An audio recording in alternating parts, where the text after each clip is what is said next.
Our channel காரசாரம். இன்றைக்கி கருப்பு கவுனி தோசை எப்படி செய்யலான்னு பார்க்கலாம். வெந்தயம் 1/2 ஸ்பூன், இட்லி ரைஸ் 1 கப், கவுனி அரிசி 1 கப், உளுந்து 1/2 கப்.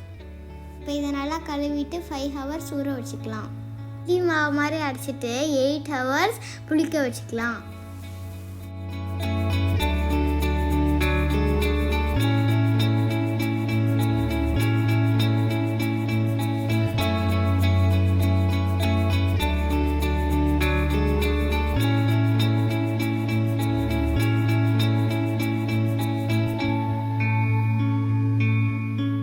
அவ்வளோதான், நம்ம கருப்பு கவுனி தோசை ரெடி. இந்த மாதிரி ஹெல்த்தியான ரெசிபீஸ் வேணுன்னா மறக்காமல் நம்ம சேனல் காரசாராமல் சப்ஸ்கிரைப் பண்ணிக்கோங்க. தேங்க்யூ.